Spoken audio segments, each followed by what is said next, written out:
Okay. Hey. That's right. Let the gentle waves wash over you on a fiery Monday night. It feels nice and warm outside in the sun. I think we're about to get a heat wave over here. I think a heat wave qualifies as at least 3 90-degree days in a row. And that's what they say is coming our way over here in late July.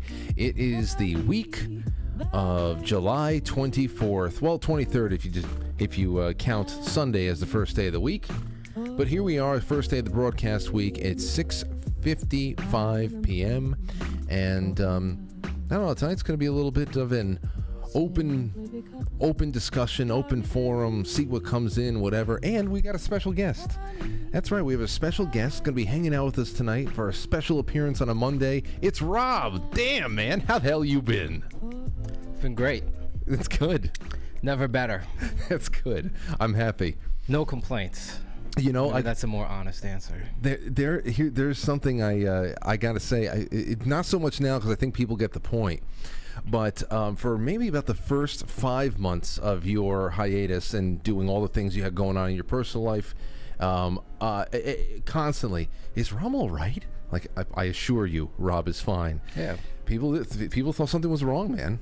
No. Healthy. Sometimes that's the way it is. You just have to follow the path that's put forth. That's it. Yeah. Well, I always... a loaded question, I think. Like, how are you? Right. At this stage of the game. But reasonably well. That's good. I mean, you know, as long as you're staring somebody in the face and they're alive and breathing visibly, you have to imagine that at the moment you're getting by, at least. Everybody's all right. Yeah, I mean, I'm no worse for wear than anybody else these days. It's just, these are crazy times. They are. You know? But I've certainly found, I don't know, it's nothing more. It's just, like I said, you just go along the path, and then sometimes that's where it leads you. And things get more reinforced. I'm definitely more, have a more comfortability with certain things at this stage of the game.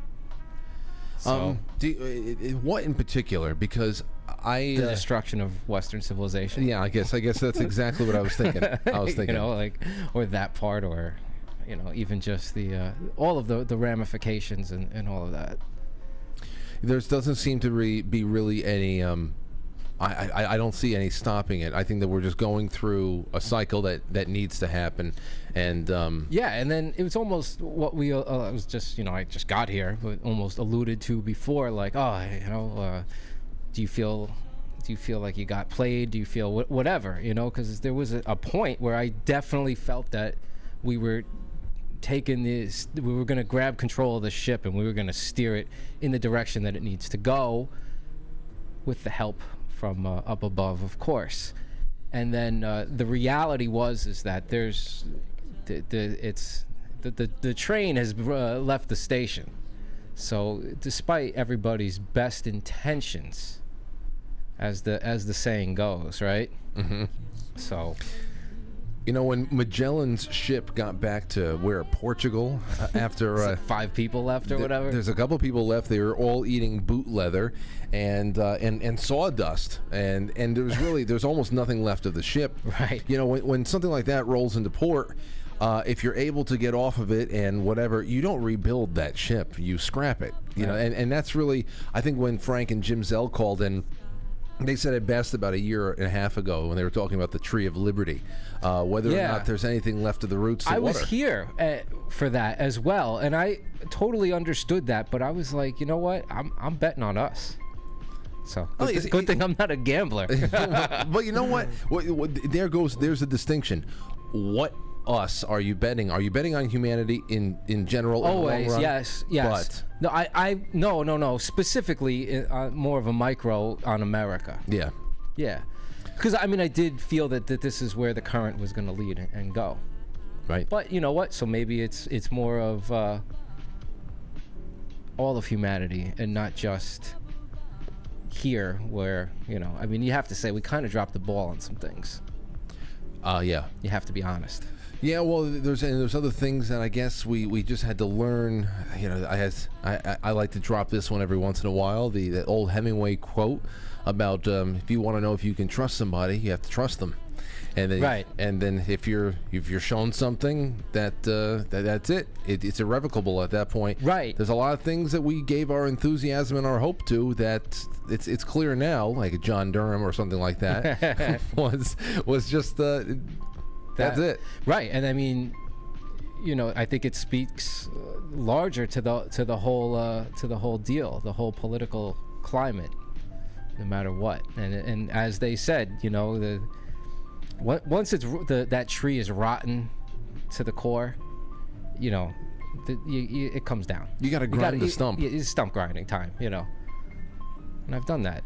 It's kind of where I was for a little while. Yeah. I was out grinding tree stumps and working with the trees. Yeah, I never give anybody any details about what you were doing because you're just doing your thing. And I figure when you come back, if you ever want to talk about it, then you can. But I wanted to be outside and enjoying the one thing that, you know, you can enjoy. Well, no, not the one thing. It'd be ridiculous. I don't want to sound all doom and gloom here. I don't know why they started off on the this. incorruptible nature of trees. I like earth. Earth's good.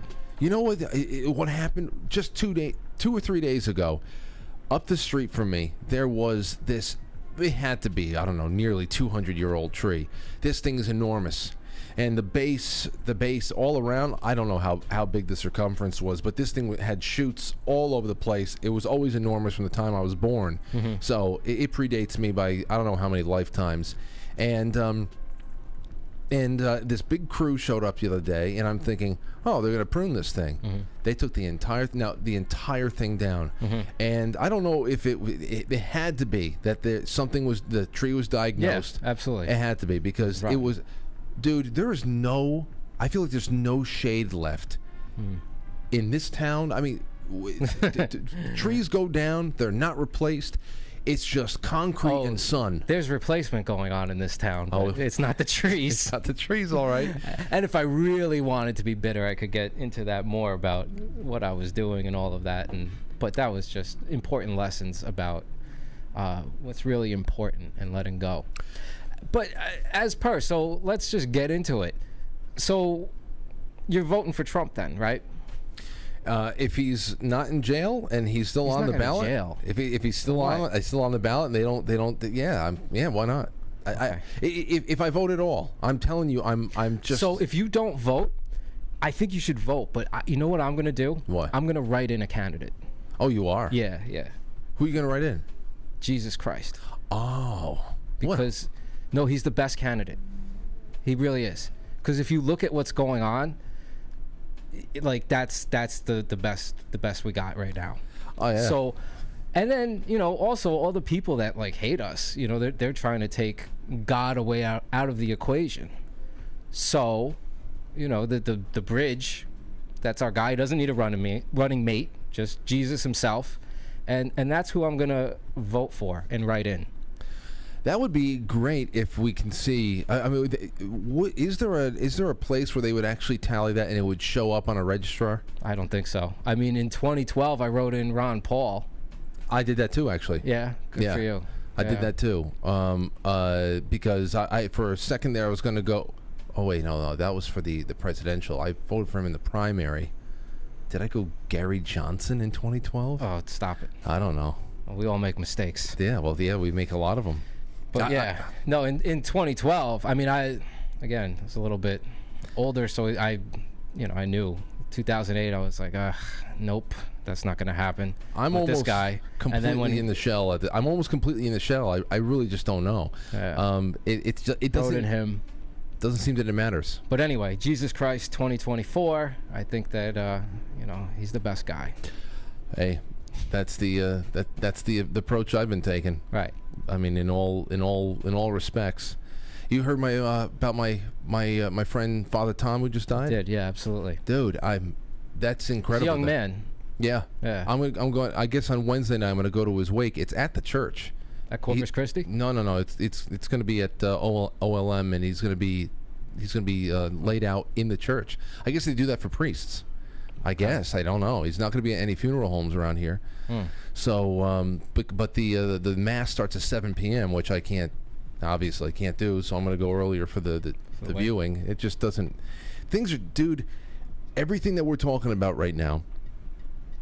There is we always talk about glitches in the Matrix. There's a hiccup, deja vu. Where can we pick up some kind of a malfunction or some flap in the veil that we can peek behind and actually see? Oh, yes. It is just getting over the top at this point where, when I look at for example, you were just talking about Jesus Christ being the best candidate for 2024. Any year, really. Yeah. Absolutely. But now, really. That Ted Lieu and everybody else in the Democrat Party who put their opinion in on that abortion case in the Midwest or somewhere out there. There's this girl that went out. She got herself an abortion.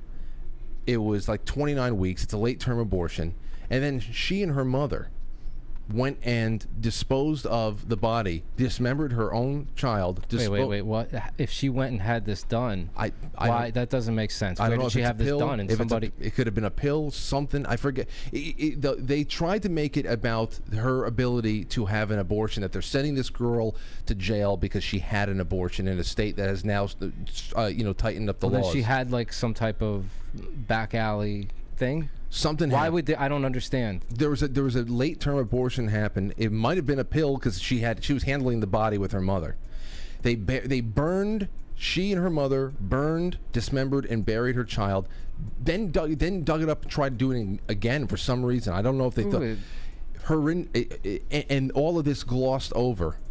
So you want to talk about glossed over and tried to ignore all of that to just talk about how abortion is so necessary and this is going to happen to more and more women, ignoring the fact that this girl has butchered and tried to illegally mishandle a dead body, her own child, with her mother. You want to talk about the absence of soul and conscience and how it's mainstream.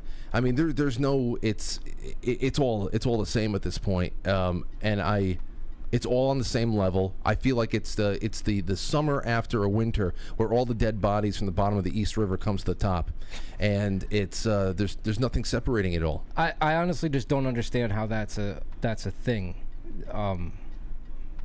If she went somewhere and then I'll get it. It had to be. You don't have to. I'm just saying that's what happened.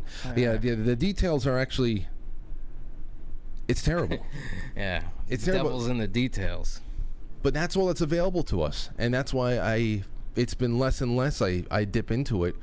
What am I going to do? Every night, just go through do a tally of how many people are getting shot in the street? That's my point. Yeah, so that's why,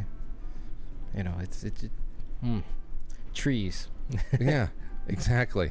Or what about this? Did you hear about there's drugs that have been dumped off of Florida and the cocaine sharks are eating them? I saw that it's Shark Week and that there was a commercial for Shark Week because, again, I like all nature and stuff, and I saw a thing, cocaine sharks, and I was just like, all right, I don't know what that is. I don't know what it's gonna be. So it'll be the next one. It'll be the next Sharknado on Netflix. They say, so they're dumping coke, those bricks of. How it could ever be enough? How it could ever be enough to make it so that the sharks are on cocaine? It makes no sense to me. And what could be a plot line for the next cheesy marine-themed disaster movie? Scientists think crazed and hungry sharks could be feasting on bales of hallucinatory drugs dumped off the Florida coast. Yet another. Well, I thought you said cocaine. Well, they say that. They say cocaine sharks. They're bales of hallucinatory. Yeah, I don't know. They write the way they write. Yeah, okay. They're doing bales of acid now. I don't think that's how it. I remember it was sheets of acid, but that was a long time ago. Like a bale of hay. While cocaine. Bales of cocaine. You know that song, Reverend Horton Heat? Yes, actually, It's been a long time. Yeah.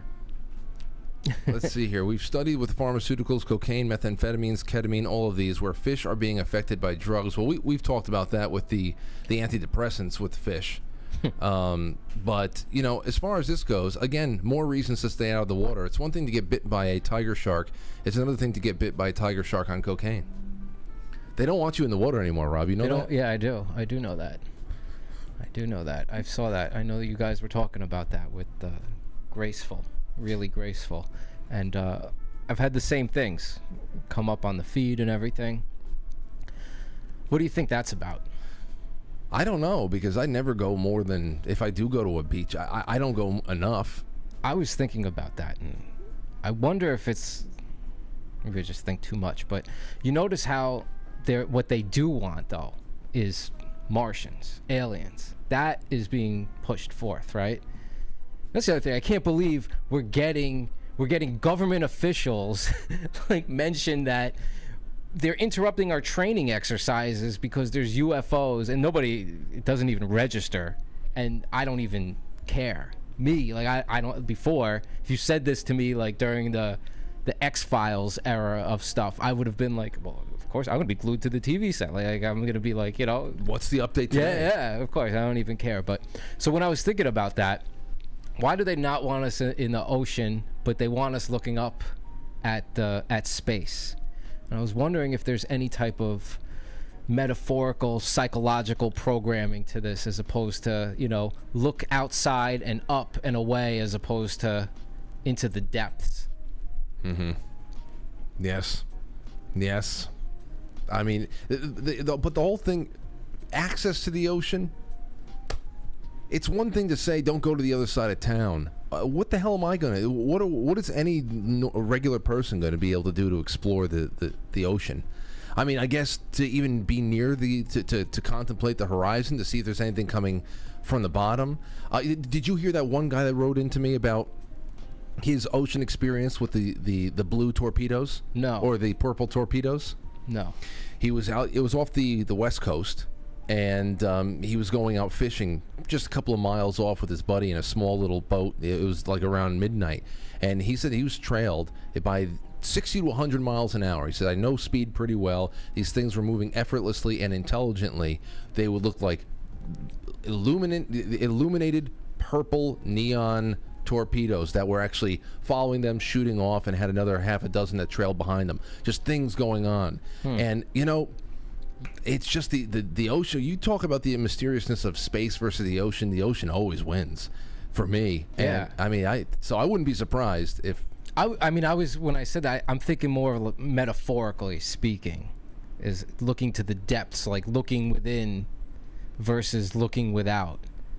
Because we know that there's always these little symbolic things that play out. You know, they hit us with in the media, where, you know, it's like, oh, okay, this symbol for something, but really there's a greater amount of energy and intent behind it. That would be thinking, like, why? Because I've been feeling a draw to the ocean. I just love the ocean, with the salt air and everything. But I've been feeling a draw to the ocean these days. Maybe I'm just a contrarian when they keep saying, "Don't go there." Now I want to go there, but I always want to be in the ocean. That's why I'm wearing this hat. Well, I haven't been on. Not because I was part of any type of programming or anything like that. Were you TAG? What? Were you? Nah, TAG? I was an idiot. I was never smart enough for any of that. We had a thing called academically talented students, and I was not academically talented. I was in like an advanced reading group in like 4th grade, because of, I guess in 3rd grade you take the tests, the standardized tests. So they put me in there, like, it's interesting, is so that, like, you know, it was pretty like progressive type of school, and they would have you, I mean, it was in 4th grade, and they're giving us like all these reading assignments to do independently, and then like they checked at the end, right? So I didn't do any of it. I was just like, all right, I'm just like, because all my friends weren't in the advanced one or whatever, and so like you would go back and the teacher would call you back into the back of the room, you do your reading stuff, and then it's like, okay, now you guys have to go, and it was color coded. And interestingly enough, it was called SRA was the name, and I don't remember what the acronym was for. Sounds familiar. But I know what, when we talk about it, you know what I mean? I know what that means. And you had to do like a certain thing, and I remember the teacher she was like so disappointed. She's like, you didn't do these, and I was like, no. I didn't do them. I was like that too, in a way. Teachers were always disappointed in my lack of effort, especially in beginning. Once I got to high school, that was like the first 2 years of high school, first 2 years of college. It was just a disaster. In college, I think I had at the end of my freshman, I don't know, maybe after my freshman year, I had a 1.4 GPA. It was in college. Yeah, I mean, No, it was like I did really well. I was on like even in my first 2 years of high school and college. I was good. I was good, and then I guess I was just like done with it. It's the opposite for me. My first 2 years of both, it was all detentions and socializing and getting to know people, and then I finished on honors and then deans. Yeah, and it was. I'm just happy I survived that. Well, college. I mean, I had to work. I had like, and then I was working and living on my own as an adult, and then finishing college. So by the end, it was. I mean, I just take like, all right, I'm gonna finish up one class at a time, because I wasn't about that at all. I mean, I started as a psych major, and that lasted for like 2 years, and I was like, I see where this goes. No. And then I went to regular business and and stuff, so I was just paying out of pocket for I don't know what. Well, thankfully you didn't stick with psychology, because you would be a Democrat booster club member by now. It never would have happened. I mean, at 19 years old, I was like, these people are fucking weird. I didn't have a single normal psych professor. I didn't understand. I thought they would be like the sharpest. They were all weirdos. Like, there's something not right here. And plus, when I thought about it, it was like, what are you gonna do professionally with that? I don't like listening to people complain. So wrong field, right? Right. I mean, even with personal training, at a time you have to gut through it and. Well, yeah. But that's what I always say. That it's like, well, I'm a psychologist, but I get better results and I don't make as much money. But that's what like personal training was. Coaching baseball was like that too for me. I loved it. The complaining stopped very early on in the spring, because it just didn't go anywhere. Not anywhere good, unless you're just running the entire time and not playing baseball. But there's plenty here to work with tonight, and I can't wait to take the calls from people out in the audience and. Do you remember people that were in the whatever would you call it, tag? I remember them being taken out. I remember them too, but it wasn't me. There was always days that we had audio and visual tests, but I didn't know if that's just something that's it was nothing. It was nothing cognitive. I had to go to see the school psychologist on my own, but it wasn't like a class. And they used to give me like all those tests. The ink blots, the whatever. How do you feel? But there was like spatial stuff too, tests. It was weird, and I used to have to go when they would do music. I mean, I had no aptitude for that anyway, but it was like you had the girls and like some of the guys, they would do chorus and sing, but then other people did band and they played an instrument, and I would have to go deal with that. And then like I would not go, and then like the psychologist would like come into the classroom, like, Rob has to come over here. School, I get nostalgic for some periods of time, but when I think about the regiment and the rigmarole, it was not fun. I love being around my friends, and especially holidays. I loved like the way that the school was decorated during Thanksgiving and Christmas. I loved the lead up to the Christmas school play, because you knew that, okay, well, this is going to be a fun nights in the school. But not doing schoolwork, those are always kind of cozy to me. And then knowing that Christmas vacation is coming up, I love those types of things.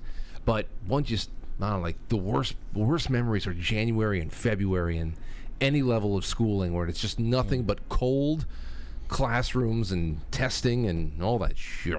I mean, from middle school through high school, I had a great time. School was fun for me. I mean, I didn't, I mean, I wasn't terrible. I went to college. I wasn't like a complete moron. But I had a great time in high school. People talk about their high school years as being like, so traumatic and everything. And I was like, yeah, I had that too, like, angsty, whatever. But I look back and it was like, I mean, even then when it was happening, I was like, this is great. And then I look back on it and I'm like, oh, it was great. No, the worst part about high school for me was just the first, I think freshman year was the most uncomfortable, only because I hated wearing the uniform. Yeah, at you Step went to a Back. Catholic I went to high Step- school. yeah. I was at public high school. Oh man, because I was like the height of puberty too, so my neck was so fucking oily, and I had the tie and the button up. I hated the feeling of just, oh god. That's when I had to start doing all my dry cleaning too. Had to take my own dry cleaning down, and yeah. I don't know. Said I went to Catholic school in elementary school, and then I went to Catholic college.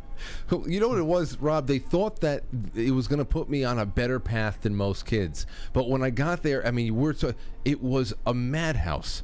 Well, I know Stepanak was that was no joke. That school, I remember. Fucking madhouse. Yeah, they were good at sports. You had a lot of kids from the city. Yeah, I remember. I felt bad for a lot of the teachers, because I can tell that a lot of the teachers came there thinking I got a job at a prestigious school. This is going to be a lot of well-adjusted young boys, and it was just awful for them. I had a lot of fun, but anyway. All right, let's get this one. Let's get the intro rolling. We're not an intro. We've been doing the show the whole time, though, I right? know. I think so. Okay. I think so. We'll do the show even more right after this. Don't go anywhere.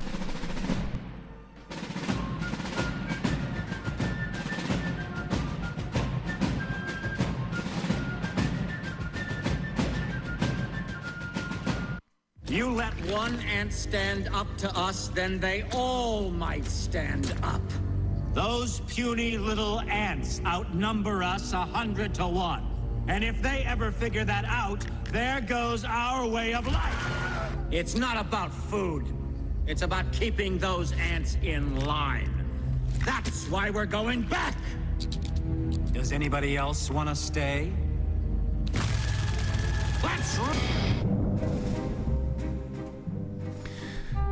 Okay, now that we've put in the grocery store conveyor belt divider down, it is now the other side of the intro. Hey, Rob, I know that you spent some time messing around on Barbara Bush's old property before. Did you ever find any dead bodies lying around there?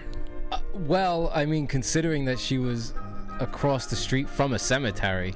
I know. And then after her family owned it, it was owned by Paramount, the movie company. Really? Yeah. Is it still like that? I don't know what it was. Paramount? Yeah, Paramount owned it. So infer what you like. But I think the statute of limitations is over on vandalism. It was 1991, 92. We wrecked that place. Now, when you were wrecking it, did you know it was Barbara Bush's house? Hell yeah. I mean, it wasn't like still. Right. We knew that like that, but that's where she grew up. We knew that they had owned that property. But we didn't think that there was anybody there at all, because we were, I mean, we thought that there was maybe a caretaker, and that's it. We obviously, I mean, we were 7th, 8th grade, so we didn't know about Right. Eyes Wide Shut or something like that going on, but we just inherently knew, like, sound of breaking glass was fun. So, well, I ask not only because I love hearing that story over and over again, but there is another, I don't know if this is, you would call it an Ed Buck situation.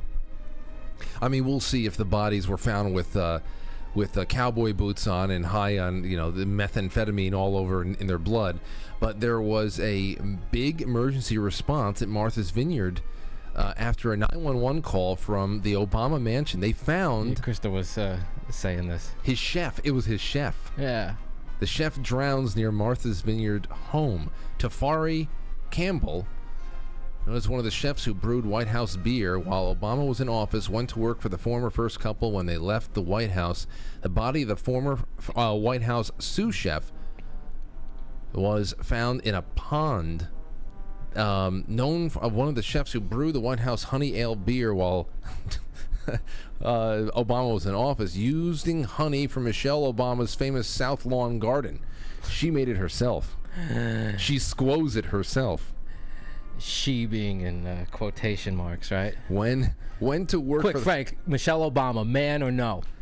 It's not looking good. Okay. And you know what? I never lifted up anybody's skirt before to check, but it's just not looking good. And especially when you know, I mean, how many people have come? You remember the guy that came forward? Who the hell was he? I mean, there's been plenty of compelling testimony as far as Obama's past and what he's into and all that stuff. But what about that one escort that was talking about all the favors and the sexual transactions between he and Obama when he was still a state senator and all that? It's like you think about. I don't. That's even. the bathhouse Barry days. Yeah. Yeah. Yeah. I don't know. I just don't know. She's one hell of a beard, but It's a guy. yeah. Well, like It's I a said, guy. it's not looking good. It's a guy. You know, Joan Rivers was right. From Joan Rivers' lips to God's ears. My grandmother always liked Joan Rivers, so I'm gonna go with Joan. My grandmother. It's a guy. I should have. You know what? I should have put that into the break videos tonight if we even get to those. But I can't wait to see what shakes out with the. Oh, I mean, what are we going to learn about this? The sous chef. It's just going to be like, oh, you remember that? And just like with the White. Oh, I mean, to a lesser degree, the White House cocaine. I thought that was funny, but nothing was going to be coming of that either. Not at all. That's what I mean. There's no anything. Our fighter pilots can't train because there's UFOs interfering with them. It doesn't even register. Biden fell asleep mid-sentence the other day. It doesn't even matter. I remember growing up, and it was his second term, but it's not like I was into politics, but I remember the merciless onslaught of Reagan and how he was demented and how that was always made fun of and it was always put out there. I'm 10 years old, and I remember that. Is this a thing? Do they mention about Biden? I mean, it doesn't. Nothing. And in whatever ceremonial impeachment proceedings are going to be done in the House with this majority that the Republican Party has, you think that's going to be covered with any kind of serious? I mean, it's. I would think that they would have to get rid of him from a Democrat standpoint because of just how ridiculous it is, but they might not have to. They might just be like, whatever, we'll put him out in a wheelchair, literally in a wheelchair. It won't matter. They'll just be like, this is disability, whatever. Vote. Be 89 million votes this time. Vote or not, it doesn't matter. It's another reason why I don't make any predictions or thoughts or even theories on this anymore, because I mean I would have put a sizable amount of, if I had money to put down, I would have bet on there was going to be, before that first debate in 2020, they were going to do the switcheroo or somebody, and he was not even. It was insane at that time. But think of how much crazier things have gotten since then in 2020. We're collectively numb to it. So, but you know, like on the other thing I was saying before with the butcher girl and her mother and her dead baby, the gap between the surface level show and all of the rot beneath has evaporated, and that's just the real thing here. I don't even give a shit about what I hear with the WWE wrestlers in Congress. It's when I hear about a woman in a wheelchair in New York City who gets supposedly hit by a car and is covered in head to toe in cockroaches.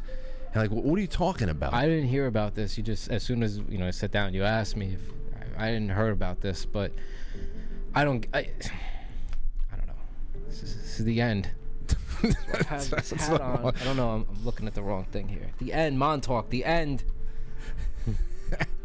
But it's a lady in a wheelchair just gets thrown out into the middle of the street and gets run over in Manhattan, and then it's just like covered in cockroaches. And you said she was foaming at the mouth. Yeah. It's like Creep Show the movie. Yeah. These are the stories that make me stop and say, what are you talking about? Not the UFOs. I mean, like you said before, John Kirby comes out and says our fighter pilots are having a hard time honing the skills they need to perform their duty because there are things all around them in their airspace. Yeah. When I was in college, I would have been doing backflips with that. I would have been like, this is the greatest timeline there is. We're gonna see this. This is gonna happen. If they're even gonna recognize this, it must be because it's so out of control. Now it's this is just whatever. I know. Listen to this. Has the night off. We are going to begin in Brooklyn, where that woman in a wheelchair was killed this afternoon. Police say an SUV hit her as she crossed the street. Now officers are trying to figure out what led to this deadly crash. Eyewitness News reporter Lucy Yang is at the scene in Kensington with the latest. Lucy? Well, that's right, Sandra. We're on the corner of Webster Avenue and McDonald Avenue here in the Kensington section of Brooklyn. 1:30 this afternoon, there was a fatal accident at this intersection. Police investigators now trying to iron out exactly what happened. We want to show you images of what's left of the wheelchair. You can see it crushed in the street. Police report the woman in the wheelchair was fatally struck at this intersection. She was 68 years old, rushed to Maimonides Hospital where she was pronounced dead. Authorities say the driver of the Lexus, a 73-year-old woman, stayed at the scene. In fact, we have an interview with the driver's sister, Maureen Sardina, who says she was sitting in the front passenger seat. Maureen insists they did not hit the wheelchair-bound woman who was found under their SUV. She believes the disabled woman fell under their vehicle. Maureen says there is no front-end damage to the Lexus. Maureen also claims that when she came out to look, the victim was completely covered in cockroaches and foaming at the mouth. So she came up from the sewer or something? I don't know. In a wheelchair? Just materialized under the car? I don't know. I mean, you saw the Lexus. There actually isn't. It doesn't look like the front end is all messed up, but the description is incredible. I didn't even know if to start CPR because the police kept saying, "Do not touch her. Do not touch her." Maureen believes the woman was still alive for a while because she was able to shake her head in response to some questions at the scene. Maureen claims they didn't even know there was someone under their Lexus until another driver pointed it out. I mean, what the fuck? If you don't even... I don't know. This is like some serious... That just gave me pause. This is the end. There you go. That gave me pause. A cockroach-covered disabled woman is materializing under somebody's Lexus in Brooklyn. Yeah. Okay. I mean, you tell me what the hell that's all about. Did you see the mental ventriloquist that was hanging out behind that what's her name? That Praskin chick? Praskett?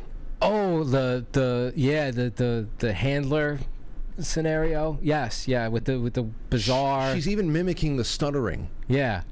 Like when Praskett stutters, she's stuttering with her too. Yeah. And we've seen that before. Where was that?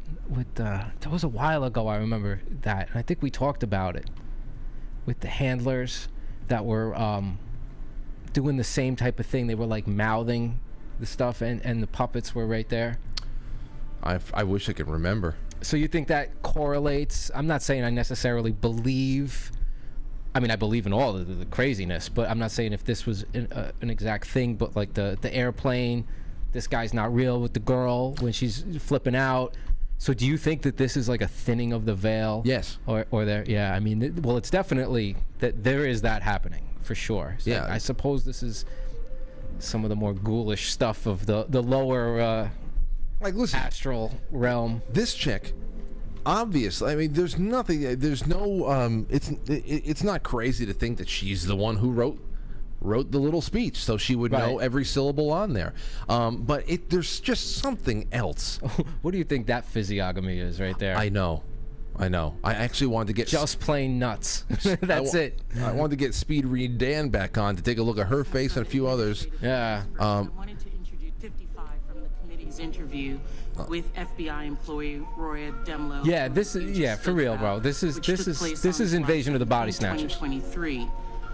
In that line, she says, This is Puppet Masters, all that same stuff. If someone were to leave here today, were to leave this interview and were to suggest or imply that when you said the laptop was real, that it meant that the FBI had affirmatively determined in October. Well, now just when she used, and then she realizes that right there she saw that she had been, and she covers her mouth when she looks right into the camera. Was real, that it meant that the FBI had affirmatively determined in October 2020 that the laptop belonged to Hunter Biden, that the contents belonged to Hunter Biden, and that the contents had not been manipulated in some way. Would they be representing what you said, correct? Answer by Ms. Demlow. They would be representing what I said because I don't have much knowledge of that. They would be misrepresenting. So listen, she was in real time. She had every syllable of that speech in her head. The second she said representing instead of misrepresenting, it wasn't even, it was just a hair trigger. So she's dialed in, and she could have written the thing, but there's just, it's not. Something very psychotic about the way she looks, and very unnatural. Yeah. No, that's so. These are she might be a cockroach person, like, for sure. And you know what? That the airplane woman, I'm you know, who knows if she ever makes herself available. But that is going to be. That's literally the only interview I'm interested in for the rest of the year. if she is finally comes to the surface, just answers a handful of very simple questions. Don't need to go into her backstory. It's just about that couple of minutes on the plane. That's all. Yeah.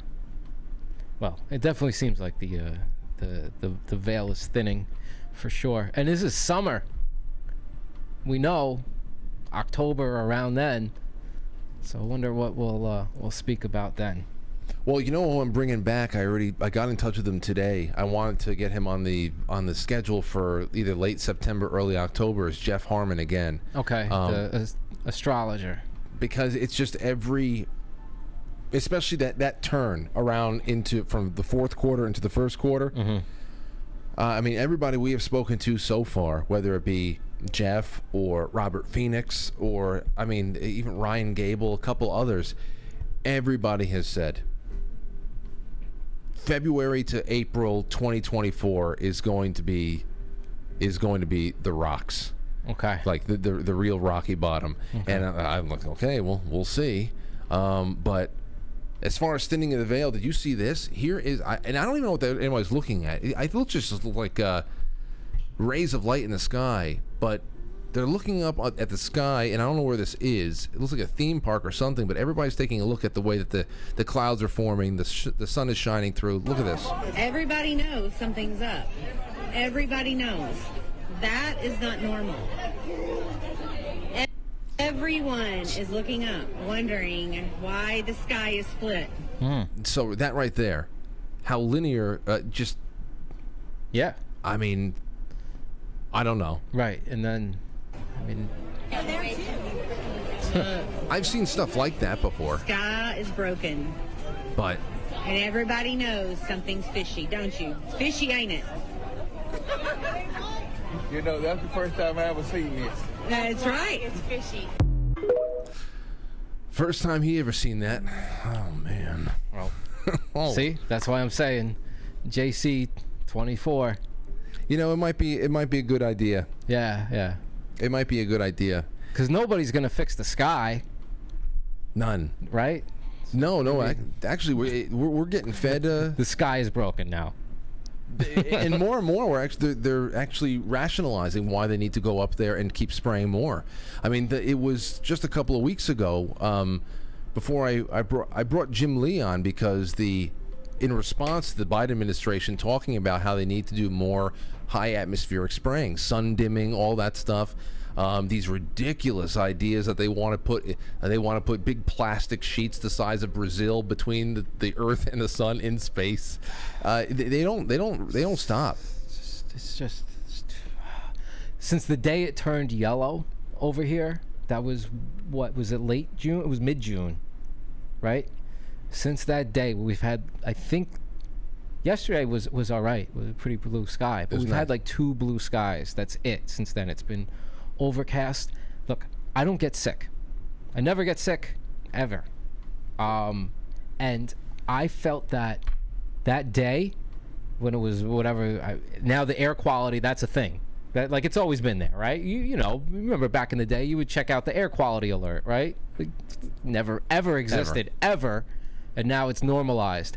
But since that day, like, this whole duct in here, the eyes, I could feel they've been on fire.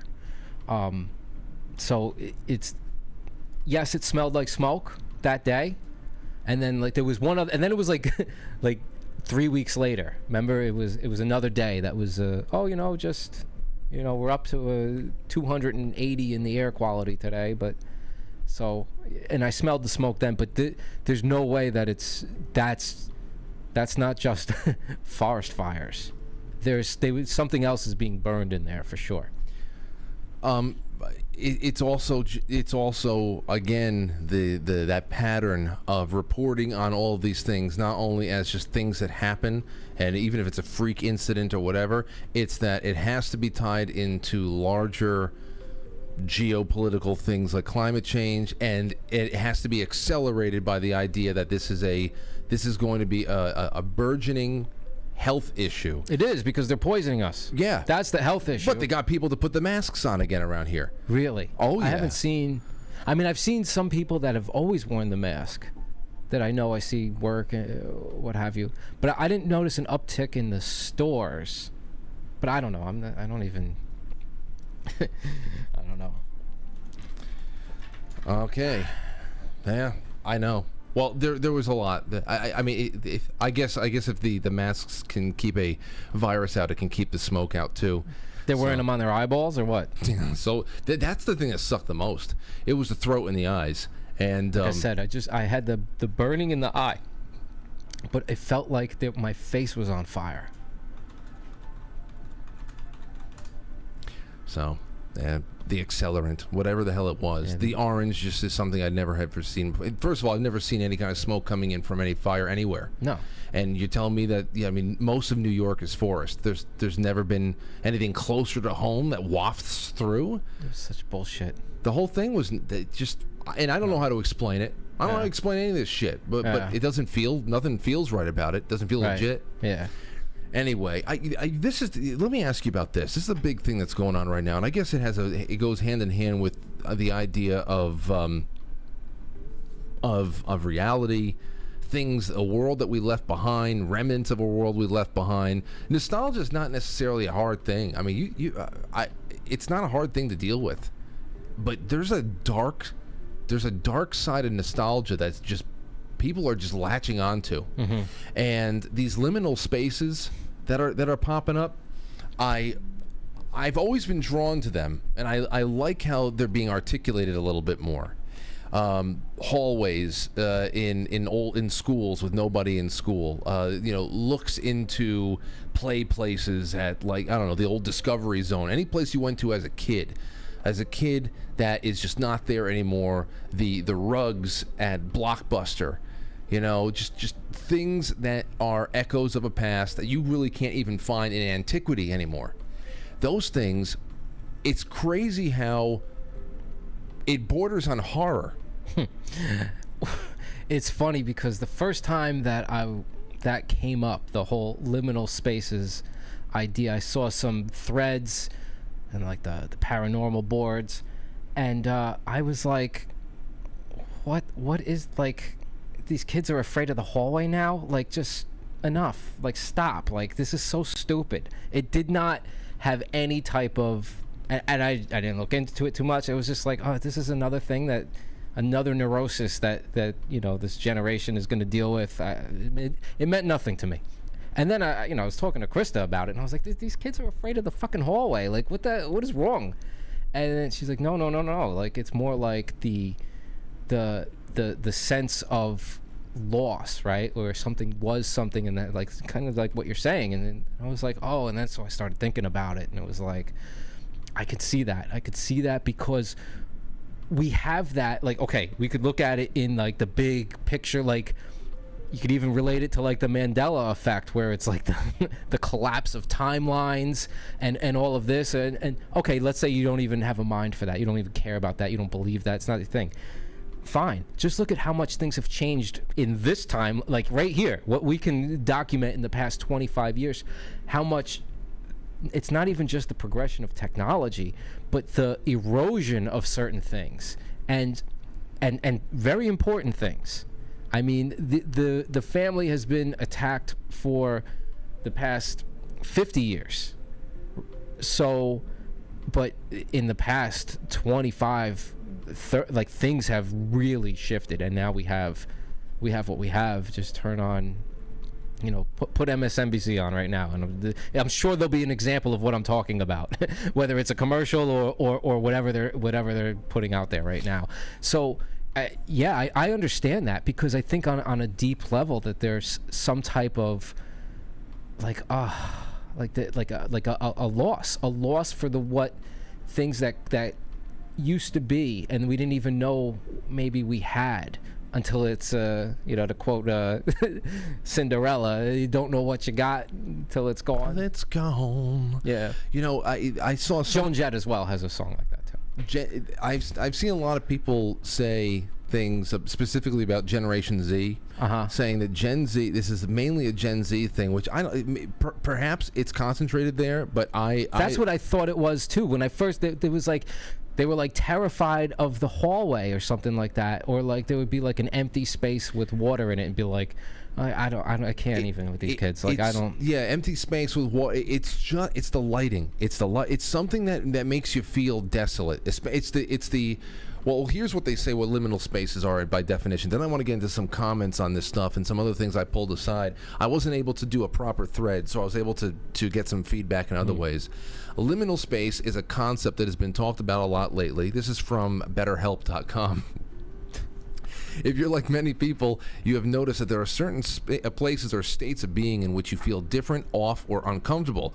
Often these uncomfortable spaces turn out to be liminal.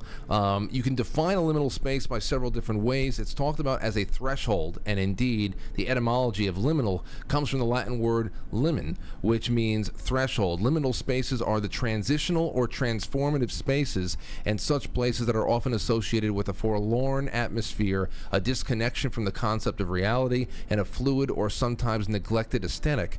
They are the waiting areas between one point in time and space and the next.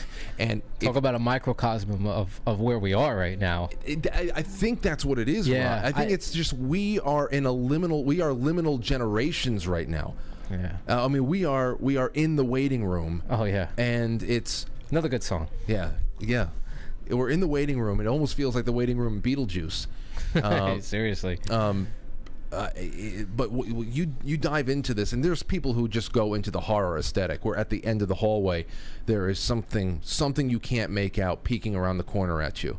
You know, they'll go that aesthetic, but it's beyond that. They're tapping into these grainy Polaroid quality images of your neighborhood at dusk in the 1990s, at a time when you know, all right, it's time for me to get home for dinner, or, you know, just something that you knew, you remembered your childhood of being, the way that you got around at the time, your bicycles, your friends, it's picking up that way. And I'm thinking that Gen Z in particular, they're just trying to find something that matches what they're feeling at this point. Right. And at first I thought Backrooms, you've seen that thing?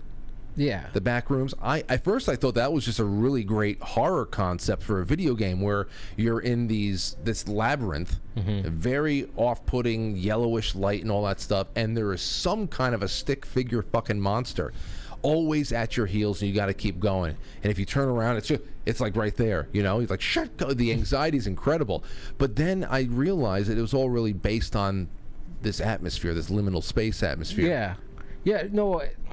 The other thing that I could equate it in my generation, one of my favorite shows was called Tales from the Dark Side, right? And they had the greatest intro and outro to it. It was like a serial, and it was just every week was a different tale from the dark side type of deal, right? Almost like a Twilight Zone.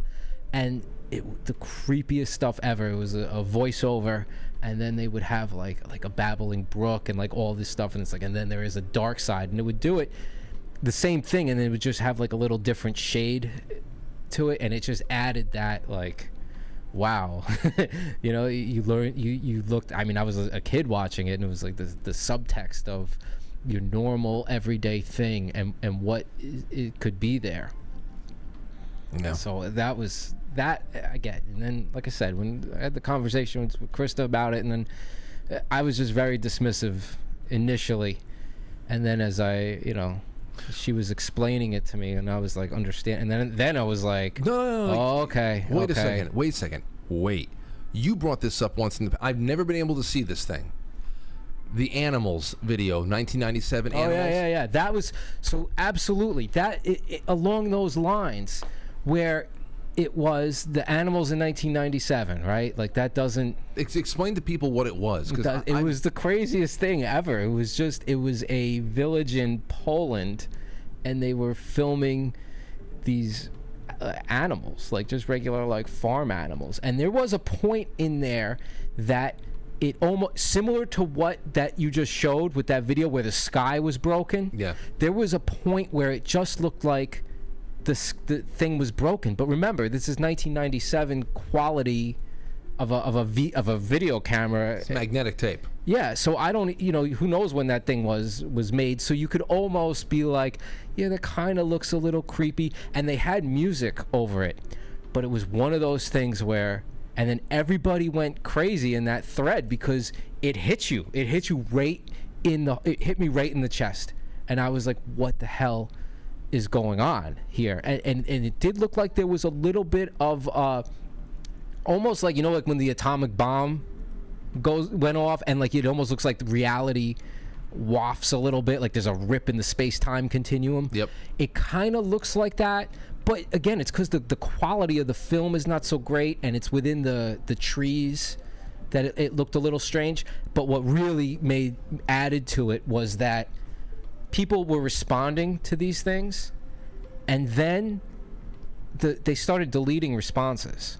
Now, that could have been whoever initially made the thread to kind of add a little bit of intrigue and stuff, but it also, the same things came back like 2 years later, and people were saying things. It was like a literal rabbit hole of a time rift.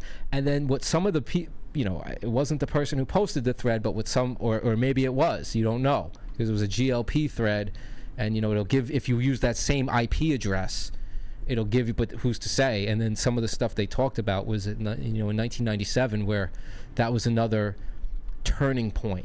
And there was various aspects that showed this. And one of them was like the Princess Diana was a big thing that happened in 1997. So it was a very, very strange thread. And the other thing is that people were saying that I made this comment 2 years ago in this thread, and like, you know, because I would keep checking because it was just very strange, very, very strange. And then the video's gone. This is GLP? Yeah. It's gone. It's gone. Then the thread got remade, and people's responses were posted from their IP addresses that were initially there. I don't know if that could be done, but people were starting to freak out, and they were like, no, I made this post like 2 years ago. I'm not making this post now. It was copied. You don't know. It's a totally different thread. How can you take that? It was almost like a time warp. And I remember it because I remember where I was living at the time, and then I was living in a different place, and then reading it as if it was a thing. So I was like, I know that this was, because I remember this exact. Wouldn't that be post. something that video popped up again somewhere? Yeah. It's again, the music in there lends itself to like this forlorn type of thing, and you're just watching these farm animals, and I'm assuming that it's in, and I guess they said it's in Poland. I think the name of I don't remember, it's a Glinka something is the name. And then so I looked it up, and it was like, okay, it's like a city in Poland, or, you know, whatever, a town in Poland. And then you could see that it's just a little bit of weirdness, and it's more like the feeling. And then everybody was like And it was one of those things where it was like, 1997, that's the year I graduated high school. So I remember when the thread first popped up, I was like, okay, animals in 1997. What am I thinking of? I'm thinking of, like party animal, whatever. And I remember clicking on it and just being like, what the hell is this? And then remember being like, all right, this is like old school GLP, because for the longest time, like GLP was good, and then it just got terrible. The shilling and everything on there just it made it impossible. It's just bad. The well got poisoned so badly a long time ago, and then I was like, okay, like this is one of the gold that's in there. You don't know why it's so weird. You don't know why, but it has that esoteric feel to it. So that and that the video's gone. The video's gone. I can't believe it. Somebody. All of it is gone. Yeah. Somebody has to. Somebody has to have it for sure. Somebody definitely would have saved it. But where? I know what you're talking about, man. And you know, you never saw the video? No. Because I remember telling you about exactly. it. Like, you have to see it and then just tell me. Watch this and tell me. I've been waiting for it to pop up, because when you described it the first time, I know it's almost like an emotionally intelligent thing. Yeah. Like I know in my gut what chord is going to be hit. Yeah. But I just don't know the visual, what I'm going to see or what I'm going to hear. I know exactly what chord's going to be struck, though. I will say, Krista's very intuitive, and I was able, because the video was still around, and I think the thread was gone, but I was able. It was on YouTube, the video, and so I was like, you got to see. And then so she was like, yeah, okay, but she wasn't as. But I think she just saw the YouTube, so maybe the other people, What the hell is it? What's it called? It's gone. Trust me. Okay. It's Glinka Gorny. Something like that. All right. Yeah.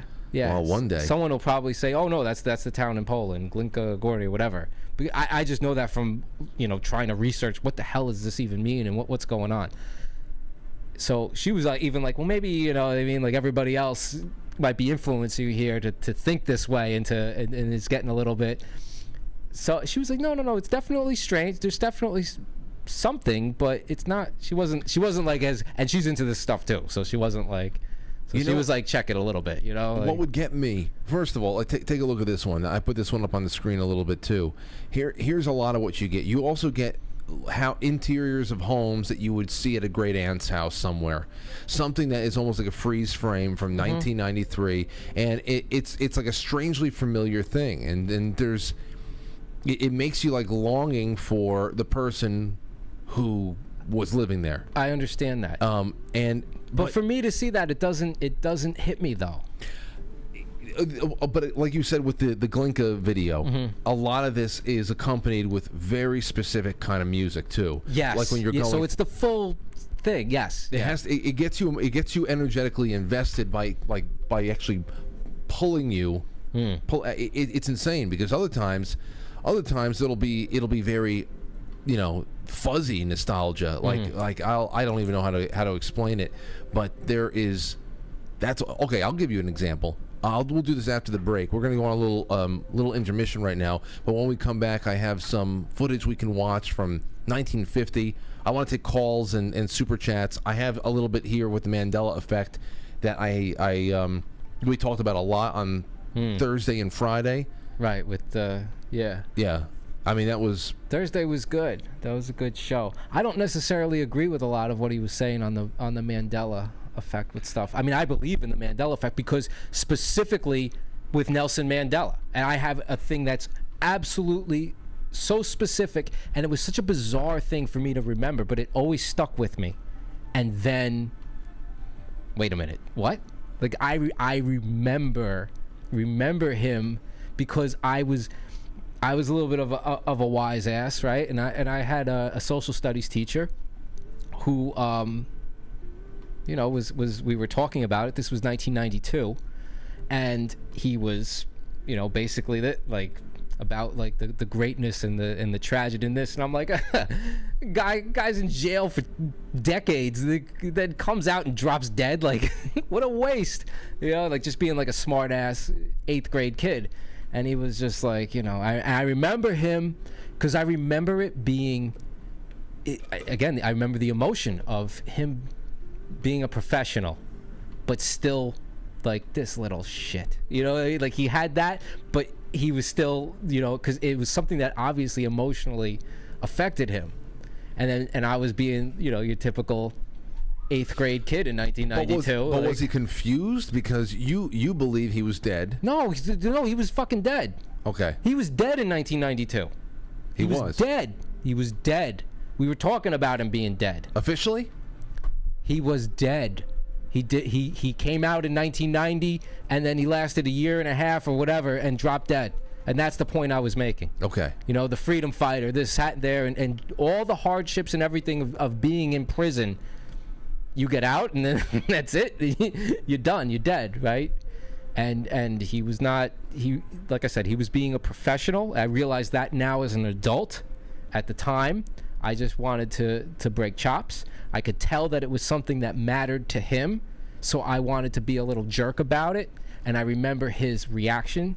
And I remember. But my question is, his reaction due to confusion because he was dead. It was all known that he was dead. But if you any public record, he died in 2013, and all of our great leaders went out there and they sat around for his. So I understand. Yeah. I understand that he died before 2013 too. Not even 1992 or 91, I guess it was when he died. This was 1992-93 school year. And this is when I had the social studies class with this particular teacher. See, who I want to say was a good man, and I didn't even know about it then. See, this is why Mandela effect is hit or miss for me. Because seriously, I like it because I like all things that are strange, but someone needs to solidify it for me. To change the Bible or some other monumental thing, I understand, and then perhaps no, but it's not like they recalled the printing press and they did something. This is like the thing where you just showed that video with the sky broken. The shared timeline is altered. It's different. But for certain people. One. Yeah, for certain people, maybe we exist. On many, maybe that whole thing where it's like every possibility plays out and as various timelines collapse and converge as we are moving into a more focused certain thing, these type of things collapse. Like, I mean, I know people talk about the Tiananmen Square was a big one. He was run over. He wasn't run over. Where I come from, he was not run over. He wasn't. No. They turned and they didn't run him over. And then people were saying, I remember him. He was killed. He was this and that. No, that was another thing that we did. Like I said, I went to one of these, put it this way, when I went to school, to high school, and then I got to college, I couldn't believe how far ahead I was. It was comical when I got to college because of the education that I got. Not knowing it, but the education that I had. And so we were taught critical thinking. And the Tiananmen Square was a thing that we went into. Like, we were exempt from the New York State Regents tests because New York State was like, well, we don't know what the hell you guys are doing, but it's beyond anything. So I got the Regents diploma. Like, you needed that if you didn't get a Regents diploma, like... Yeah, that's what we were going for. The RCT, right? Yeah. The retarded children test, like that's what you would get, or you got Regents. So I got the Regents diploma without having to take, I think I had to take chemistry, biology, and then the math as well. But as far as any type of English and social studies, we were exempt from any of that. We didn't have they taught it. We learned classes called civilization, and so we used right, like, okay, maybe some of these teachers were communists and hippies or whatever, or maybe they really genuinely believed in some of these ideals. I don't know. I'm from that era where it was moving. It wasn't so crazy like it is now. And I think a lot of the people, maybe they were like first generation college educated, but still, hey, let's get these kids to think. It wasn't indoctrination as much. So I remember talking about Tiananmen Square and having it as a big deal, and they moved because that's what the big deal was. The big deal was the tank moved. Well, I remember he took his bag and he ran off to the side. Eventually, just scurried off. Yeah. And, so I don't remember anybody getting flattened. But I mean, I've seen people, they talk about that in the Mandela effect, and I'm like, no. So my question is, what I need to hear a solid theory on is exactly what the mechanics of this is, like what is being changed. How many times? Why? What exactly is shifting, and why is everybody experiencing something different? Like, for example, when we the accounts that we have from Andrew Bashago when he came on the show to talk about his time travel experiments and all that, he described all of his different trips to Ford's Theater the night that Lincoln was killed. The ticket ripper would change whenever he would go. Minor details would vary, but the main event, Lincoln being killed, he always died. That remained unchanged. Right. So in that case, it's always the minor details that change. Yeah. So perhaps the cereal boxes and the clock faces and all that stuff is, I just don't know what the hell I need to understand what the hell the main attraction is. Well, I mean, no, that there's certain main, like you just said, there's certain main nodes in the web of time that are spots. They're like the hubs in the network, and it's just our consciousness traverses all of these variables, but then we come together at certain main points in the arteries here. And from what I've read about it, some of the theories are that these timelines, what's happening now is, yes, there's CERN, where these various whatever you want to call them, whoever is operating these type of things, you could call them black magicians, you could call them, cabal, elite, whatever you want to say, that they're looking for the most advantageous timeline for themselves, and that has screwed things up. Or I've heard it that it's an organic thing where various timelines are being consolidated, and we're moving into this reckoning, this quickening. And so, what was then here's the other question: when was the start of it? When was the start of this kind of inception-like falling away? So there's various ones, and we just mentioned it. The Princess Diana of 1997, obviously, the 9/11. The two becoming one after, right? Like that was a huge ritualistic, but a convergence of the timelines.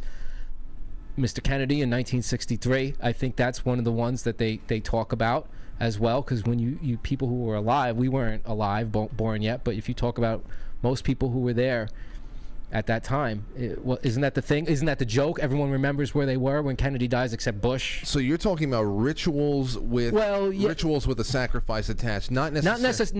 No. That these were the nodes, and that then the ritual was overlaid on these nodes to try and shape an outcome from their perspective. They're playing catch up with the real, right? As we say, who's really in charge?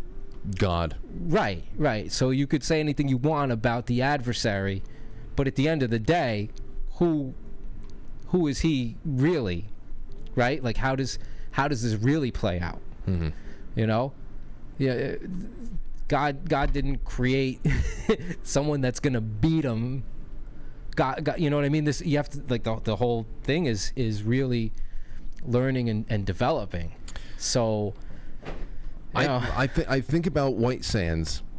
When I think about White Sands, and I think about, for example, all this Oppenheimer's in the theater right now, and everybody's going to start over the next couple of weeks. It's going to be one deep dive after another. We're going to do our own on the second when I have Ryan Gable back on. But when I think about something like that, I think about an event that can really shake things up and start collapsing timelines or opening up new doorways into, I don't know, liminal spaces for entire generations to shift. I think first and foremost about the splitting of the atom and anything that David Lynch might have conceived of. That's definitely one of them. CERN. Where they've but then on top of that, what you're describing, I see that as the second tier, where along the way there are these sacrifices, ritualistic, whether it be the towers, whether it be Diana, whether it be the assassination of a president. I see that along the way. But, when you say Mandela effect, it suggests to me something that is so much more so much more manipulative on a space-time level than just, oh, I'm doing a spell with my friends and there's going to be a ritual. I mean, I can see how that's influential, that in the moon, the phases of the moon, but to actually split the atom, to turn on that particle collider, that's something else. Well, well, yeah. I mean, that's because that introduced a different level to the. It tore open specifically the white sands. It tore open and similar. I think that Lynch was right, whether he's intuitive or charged with disclosing. It did open, and then things that were drawn here had a foot in the door then, and opened. Another one of these talk about nodes, and do you ever see the? Now again, we're gonna keep falling deeper and deeper. Bill Hicks, not that he's Alex Jones, but Bill Hicks, right? Did you ever see in some of it? This was his stand-up comedy, and he talks about the harmonic convergence of 1987. Did you ever see this bit? No. Yeah, and then and then even in the course of the bit, he does, like, Tool has it on their record, and those guys are But even today, a young man on acid realized that. Oh yes. Yeah. Okay. That type of thing. But he talks about in that bit, right? So that kind of takes it as a hey, let's trip out and listen to Tool. Okay. But if you go where he's talking about the harmonic convergence, that in 1987 that there was a literally, as it states, a harmonic convergence, and this was another one of these nodes. And if you look at where what's deemed the New Age movement, obviously there was New Age in the 60s and whatever, but around that time, not only did it take off, but talk about being corrupted. You know what I mean? When I could say New Age to you, and you want to say, what do you think, right? Like, just morons, right? Like, just bullshit. People that have got their head up their own rear. But there's a lot of certain concepts that they talk about which have been totally thrown by the wayside because the whole thing was subverted and made to look like a joke, and a lot of it is. But that's another one, that one in 1987. And then that's another thing personally I have. When I look back at 1987, I don't, as an 8-year-old, I have like a weird, almost like how we're talking about this liminal spaces thing, I have like a weird nostalgia. I have a nostalgia for songs that I wouldn't have heard, that came out in 1987, that I wouldn't have heard in 1987, only until I was older, but then I would hear them and be nostalgic for it, knowing that that's when it came out, but knowing, what was I listening? I was listening to what was on the radio, and I was listening, my father listened to doo-wop and the Beatles. But I know that feeling. Yeah. Especially if you know what, for example, I mean, even those really cheesy video date people. If I just see somebody with a big teased hair, I know the video quality. I know that this is early to mid 80s. There's just certain aesthetics where I know where this is dated. I know it's authentic, and man, there's just something that draws me to everything. The cheesiness, But I can. There's certain things about in that year in particular where, like I said, I wouldn't have heard it, but it brings me back to Lion Park. It brings me back to certain things that, like, I could, like, smell. I could see the lightning bugs. I could, like, all of it. It's very strange how. So maybe this, the liminal space thing is that's what it's playing on, this sense of nostalgia. Well, there's also things. I'm not talking about the crazy ASMR, but ASMR night loops when you get summer settings, certain types of cricket loops, whatever. I can feel the humidity in my grandmother's backyard. I can smell the chlorine of the pool. It takes you. Your time travel is real. Well, I mean, because you're going back. It takes you right here, but taken right back. Absolutely. I mean that's the real thing right there. When your senses get stimulated in a certain way, you are transported in every way but the physical. And who knows if the physical is possible even beyond that? We don't know. But at least I don't. It's never been something I could achieve. You don't believe that there's something beyond the physical? You don't know? Well, like, you still need, like a little bit of reassurance. It's not like a knowing. It's like you have an inclination. No, what I'm saying is the only thing I have evidence of is beyond the physical. Because I'm not actually in 1993 when I hear those sounds, but I mean my spirit is there. Right. I'm in that backyard. Yeah. You know, I'm seeing the spotlight, the floodlights in the backyard playing on the pool. I can see the fireworks from Portchester High School coming through the trees on 4th of July. I mean, it's everything. So it's nuts. I mean, that's why I think that when we do the throwback nights and the nostalgia nights, it's not about getting ourselves trapped in golden age thinking. It's about those connections, without overdoing it, need to be kept alive. Yeah. Because the cycles that especially the news cycles, that deadens everything. But it also has people fleeing to times and hiding out in there and burrowing a hole to really just escape all this, and that's when it comes becoming a little unhealthy. I got so much more on this. Let's take a really quick intermission. When we come back, the last 45 minutes is going to fly by. It's not even funny. So BRB. We started already, though, right? We started the show. Okay, good. I'm going to play the intro right now. All right, cool. Okay, here we go. It's intermission time, folks. Time out to press the like button. Thank you. Ladies and gentlemen.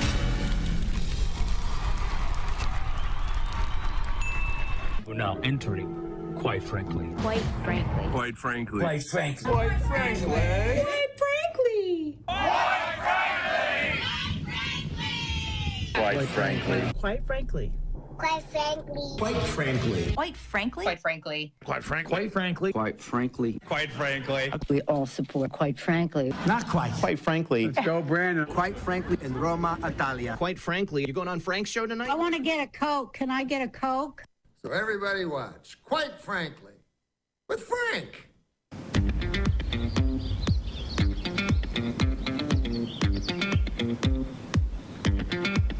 Quite frankly.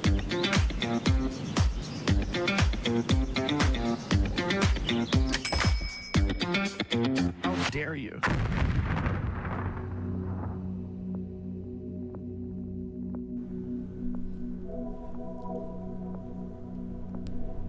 So I've got a couple. Listen to these.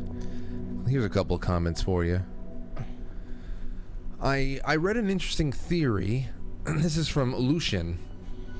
I read an interesting theory that our aversion to liminal spaces is a survival instinct. For animals, if a normally busy and safe area is deserted, it means that something bad or dangerous is happening. Who knows, though? It's interesting that this is a universal feeling that everyone gets. Mr. Baseball Fan 84 says, moments frozen in time are perhaps the most comforting things for me. I have a hard time accepting that things change, but finding places that are untouched by time brings me relief. This also plays into my fascination with abandoned cities. And then here's another one for you. This is from Shi Yunin. It says the backstage behind... now this one I know. The backstage behind curtain area during a theatrical performance is a very powerful liminal space. You are not yourself because you're a character, but you're not on stage, so you're not performing. You are literally in between worlds. It's a magical and bizarre place to inhabit. Yes, absolutely. And there's one more I set aside, but I can't find it now. I have a little bit more on the Mandela effect with the Roman numerals on the clock facing. I never saw the 4 like that. It was always IV was 4. It never, I don't know. Ever since Thursday night, I've been seeing the 4 1s everywhere. I was at a wedding. It's the same. Yeah, because I'd never even heard of that before. Like everybody knows that it's IV for 4, right? Now, and I agree with you when you were saying that, like, oh, it's upside down. Like that's just stylized for the clock. Yeah. Like that wasn't, like, to me that wasn't like some type of revelation. The V is not an A. It's just a V. It's just moving with the circle. Exactly. But one thing I wanted to say, it looks like it's Glinnik Gorny, and again, I'm probably pronouncing that wrong, but that's the name of the place in Poland where this video was taken, and it was the name of the video. So that's just want to put. How do I spell it? Glinik.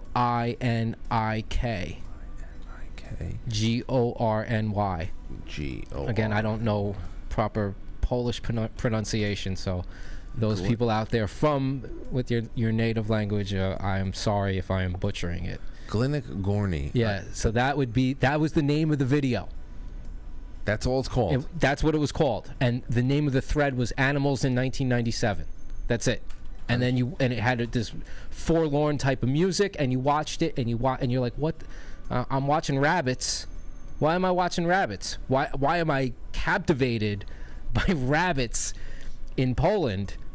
And you just, I mean, I've watched it many times, and then yes, it seems like there is a shift and a dimensional overlay that changes. And again, the music really adds to it without a doubt. So we got to put it in its proper context. But it was something that, and I'm not the only one.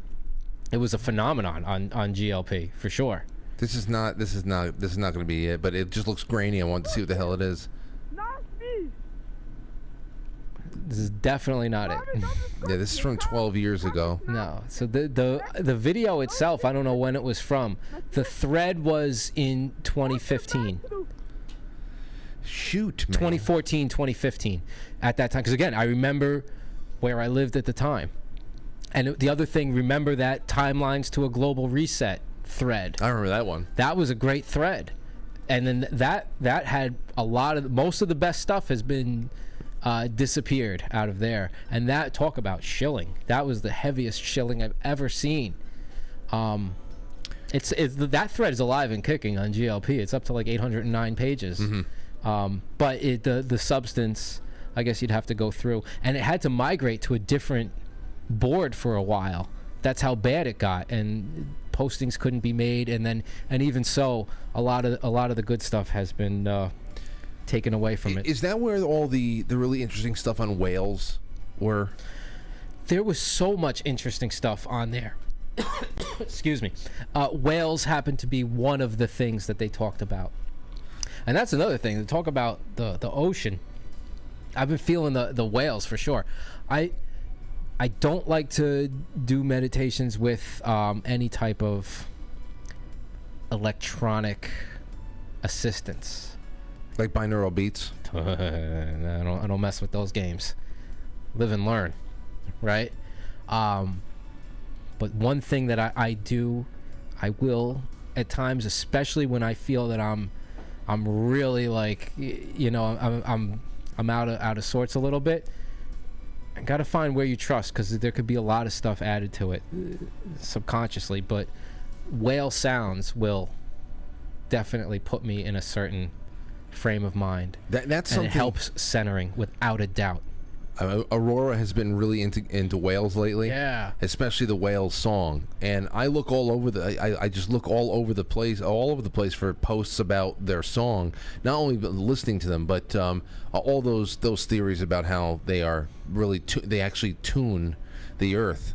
That yes. They're the keepers of the earth. That's what they're doing.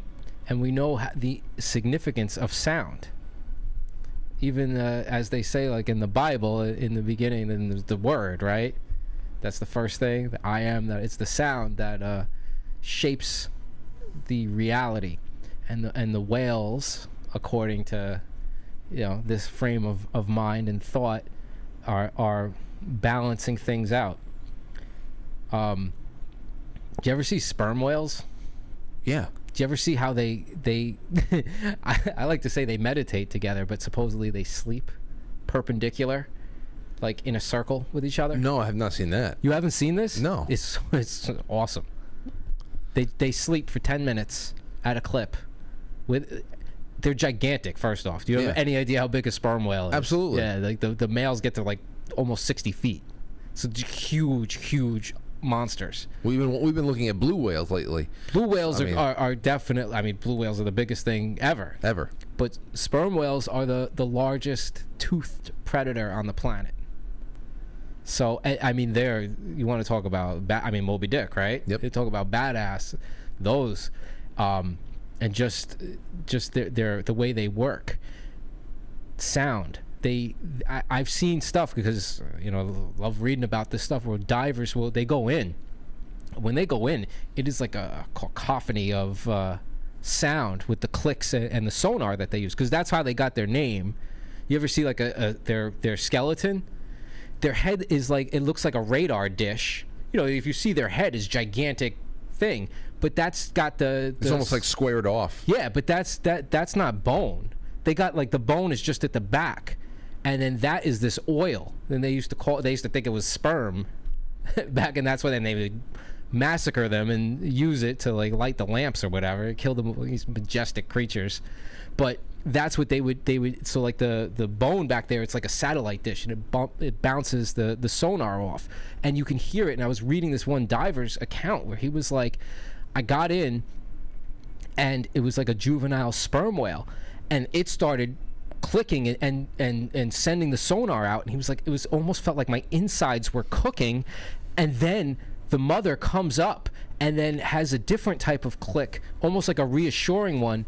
And it was like she like told the juvenile like, hey, like lay off or whatever, or just like soothed him, and then it stopped and it became tolerable for him to these are the biggest brains on the planet as well. Yeah. And the other thing there too is, I know with blue whales, they can, as far as how loud and how, because they communicate over so many hundreds of miles sometimes. Right. If people think that you're underwater, there's no sound, but sound travels apparently better under there than outside. Right. And that's why they have that oil to conduct. I think it's up to 180 decibels that these songs could be sung at. 180 decibels. So for somebody to feel like their insides are cooking, it's like active denial systems. Right. So I mean, even it. Dolphins do that. They use sonar as a weapon to paralyze smaller fish. And then they rape them. Well, yeah, I don't know if they rape fish. They definitely, I don't know. You got to ask Sylvester Stallone about that. I always bring that up when Matt's here. Yeah, I know. Ruin his hero. I know. It's okay. You come to grips with it. No. Anybody had to play, right? Although I don't know. I how do you feel about? Let's just jump all over the place. The Sound of Freedom. How do you feel about them? And you think it's? Honestly, when I is it meant to subvert? Is it meant to put out there? Is it meant to? I mean, listen, I watched it and I'd never gotten anything. I never got anything away from. I mean, some people, all they do is dig now, and I wish them well. And if they sometimes they at its surface though, how did it make you feel when you just watching it? How did it make you feel? The range of emotions was angry to happy at the end, knowing that as far as the plot goes, I liked seeing the reunification. It's a movie. Angry, yeah. I'm responding to the message there, and I'm trying to think about people who have never seen anything like this or knew anything about the severity of how this is as somebody who maybe their insane conspiracy friend might have said Epstein years ago, and then that was it, and then they see this movie. How do you think they feel? Like it makes sense. Okay, it's not a bad thing. It's not a bad thing then. No. So do you think because I know that I've seen both saying like, all right, well this is they're putting out the child trafficking, but they're subverting you because they're not going to the real people. Who we won't say, of course, right? But like that type of thing where, and it's almost the way I feel about it is like. Sometimes you could be too clever, and something's lost in there. So you think it should have been more blunt? No. I think that the movie was made and it was put out there and it was a conversation, and sometimes that's as best as you get, right? And I know that isn't the Angel Studios, they're doing like something else or they had been doing it with the story of Jesus and everything. Have you seen that? No. I mean, I haven't either, but I've just read about it, and it seems like there's a lot of good intention along the way. I know, because there's pictures of Jim Caviezel, right? And it's like, oh, he's covering his eye. This is all subterfuge, right? Like he covered his eye, right? And then did you see the thing with like Roseanne? She's like, I don't know, the photographer told me to do it. I did it. What the hell? Like, you know, like that type of thing. So sometimes that's what I mean. You could be too clever, too conspiratorial minded, and then, you know, you miss the forest for the trees type of deal. Well, you know, it's one of those things where I've asked it even on my Sunday streams or anything like that. I say I've never gotten anything. When I watched it, there wasn't this urge inside of me to get Aurora chipped.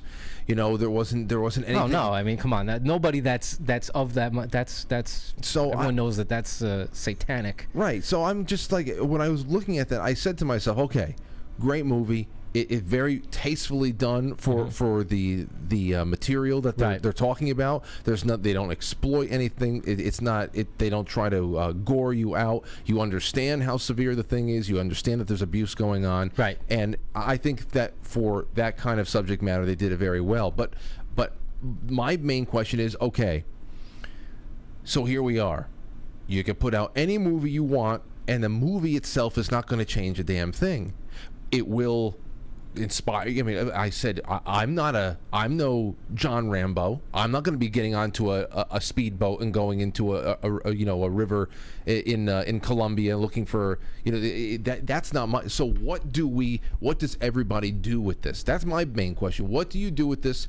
Because the movie is not the be all end all. As you said, it's a conversation piece. Right. It's a very important one. You can tell it was made with a lot of urgency, although 5 years on the shelf for one reason or another. And thanks to Disney. What do you know? Can we say Disney? But I mean, that kind of ties into some of the stuff that we were talking about tonight with Mandela and stuff like that. Is that, can you? All right, I don't want to say that you don't do anything. You know, do anything, right? Like, because I think a lot of times that is a problem where you're not doing anything. But what can collective awareness, how can that shape reality in of itself? And I think it could be a powerful thing.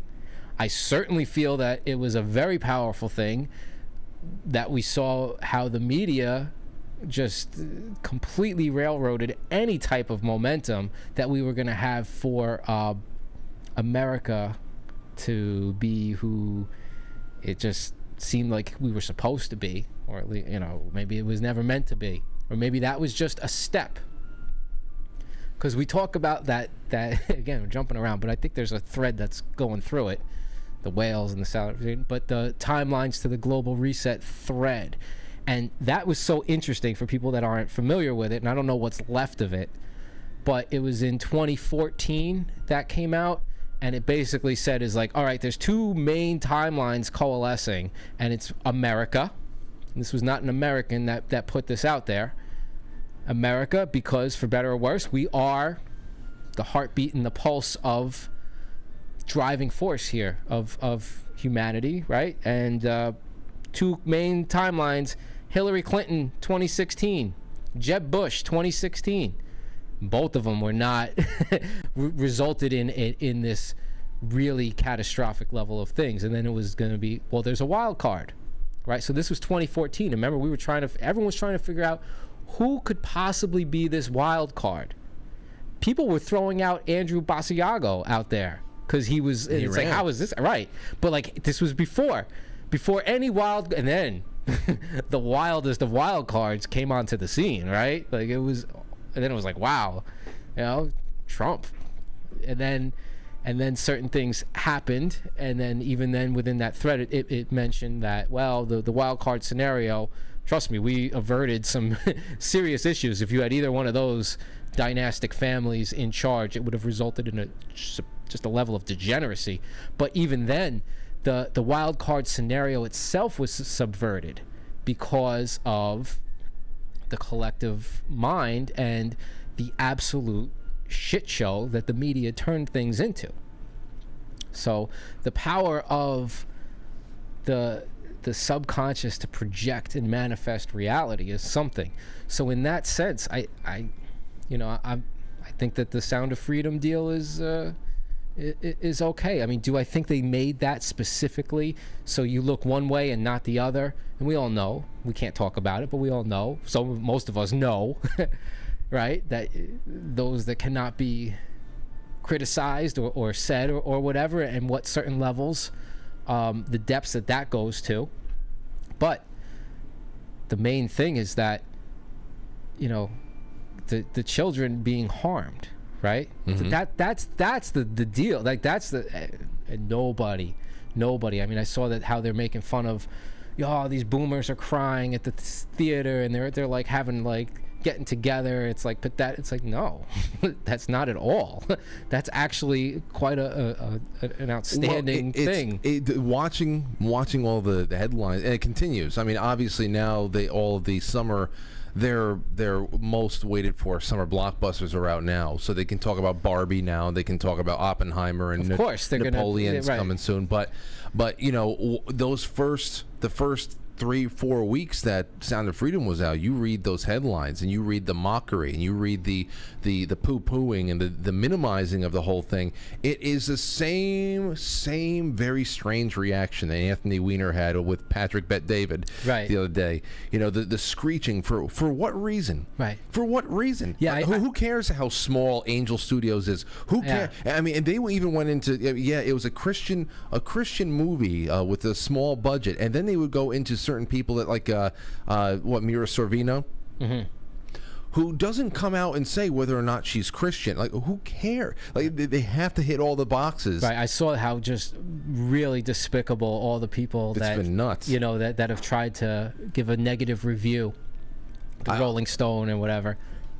It's like, for that reason alone, I didn't see any because I didn't see any glaring problems with the film, and I think it really hit a good, net positive note. Yeah. I was never going to help out the critics by sandwiching the movie with bugged out commentary on either side. Right. It's like, this thing's got to let it any movie that hits the theaters, if it's a success, a planned success, or if it's something that just has organic legs, you got to let it run out. I mean, to have softened that at all, that reverberation, just let it run out and see what it inspires in people, because that's the real thing. What happens from here? Where we bring our collective consciousness next, and how do we shake off the media that is really trying to throw a saddle on us still, and it's not. Thankfully, it's very hard for them to do so. There's a lot of zombies around us, but they're trying to saddle up again, and they're not having a good time. Yeah, I mean, when we look at the amount of zombies that were in that 2016 to 2020 era versus now, I don't know, it's because if there's like the die-off or whatever that's happening, there's just less of them, but it definitely seems less. I think people are very tired. They're exhausted. People are very tired. You know how much energy that requires to perpetuate that, and to perpetuate that nonsense, to hold that horrible reality together, all the while you have vampires siphoning it out of you, just draining your soul. It's terrible. It is. Yeah. That's why they look like shit. Yeah, I see that too. I mean, even the best of us are going gray quicker. That's okay. But okay. That's fine. That's wisdom. That's all right. I have a couple more things that came in here. Back to the clock. This one is actually from my next door neighbor Jeff, and he said, take this for what it is. When Roman numerals were in use by the Roman Empire, the name of the Roman supreme deity, Jupiter, was spelled Ivppiter in Latin. There was a feeling that using the start of Jupiter's name on a clock dial and it being upside down where it fell would be disrespectful to the deity, so the 4 eyes was introduced instead. I also had someone get in touch with me to say that was a stylistic decree. The 4 eyes was a stylistic decree from Louis the 16th, or one of the Louis. I mean, it's one of those things, like But I hadn't seen it. What's the name of the phenomenon? But I hadn't seen it either until and then I was like, wait a minute. And I've seen it like 5 times since then. I've been sent at least 4 dozen grandfather clocks from people all around the world. 4 eyes, yeah. And yeah. Yeah, and we're talking clocks that are around. Some of them people have family heirlooms, clocks that are around 200 years old. Wow. So I'm seeing 200-year-old clocks in my my inbox that have the 4 eyes for 4. And then Lauren and I were at a wedding on Saturday, and we're sitting in the bar during cocktail hour, and I see there's a grandfather clock over by the wall. So I'll be right back. So I grab my drink. I go over there. What the fuck do you know? 4 eyes for 4. I said, what? So now it's just everywhere. No, it's everywhere. And I guess it was always there, but I never. It's insane. But what is that? Is that just me not noticing, or what's the importance of having that split in people? It seems to me just like stylistic changes, whether it be Roman, whether it be French, whether it be just a clockmaker in Michigan. I don't know, but it doesn't seem to change my life any bit. Anyway, what else do I have over here? Let's see, Stove. Great Monday, gents. Welcome back, Rob. The one and only KungFuChannel.com. Rob is back in the Frankly house tonight. Nice. Can someone say bonus Monday? Thank you kindly, my good man, Frank. Well, it's great to have this special gathering tonight. Has it been an official year? Yeah, something like that. I think it was close because we did a couple of shows in mid to late July last year. This is around the time that Skip was it's up and down. And I know sometime in August, I think you were gone for. That's when it started. Yeah. Went Kerouac on everyone's ass. I know, but you've Speaking of physiognomy, what do you think of those guys? Who? From this is a line from Step Brothers. Those two. John C. Reilly and Will Smith. Yeah. I mean, Will Ferrell. Yeah, and Will Smith. But yeah, Will Ferrell in this. They look weird to you or what? John C. Reilly's always been a very interesting looking guy. A weird looking dude. Yeah, weird, but and then Will Ferrell, I know that he's just pretty much the twin of what's his name? From the Chili Peppers. From the Chili Peppers. That's bizarre. That's a very real thing. Yeah. But I see all the celebrity breakdowns, and I do believe that there's clones. There's got to be genetic codes that are used and reused. Yeah. But then again, because whose parents do you have go along with? How do you work out the parenthood, and how young do they start out? I mean, it's odd. Yeah, I don't know. I wasn't saying that they were clones, but I'm just saying, like, you read into these things and you look at it, and then it's like, uh-oh. How many things, like the Sylvester Stallone thing, like, I mean, that's a goof because it's so outrageous and funny. Maybe it's true, maybe it's not. We don't know. But even if you just start seeing certain things, and you're like, oh. John C. Reilly's the way better actor, though. Okay. He's the far better actor. Okay. He can do. I think he can do a lot more. Yeah. He's done Gangs series. in New York, and that was. Yeah. Wasn't he even in like What's Eating Gilbert Grape and stuff like that? Yeah, absolutely. So he does the weird comedy, does the mainstream, slapstick shit, and the Adult Swim stuff. All right. That. I'm just saying, and all those I know. people, they got problems. I know. Yeah. That's messed up. Anyway, Free Dub says, glad to see you back on the show, Rob. Thursdays were always my favorite day to catch Frank and Rob. You're awesome, and we love you. Hear that? Thank you. You hear that? Appreciated. Mike Rogan says, so glad to see Rob again. God bless you, Rob. Thank you. Jerry Coogan says, the T-shirt, does the no stand for Neil Oliver? Yes, exactly what it is. Fred Awakening says, so what are the odds that the chef accidentally walked in on Big Mike taking a leak standing up? He said he couldn't swim on his IG. Who paddleboards without knowing how to swim? It's true, man. Now, we didn't get into any of the details. Okay. I know. I mean, tomorrow night will probably be a night for me to pick through the details a little bit because it's going to be a shorter show.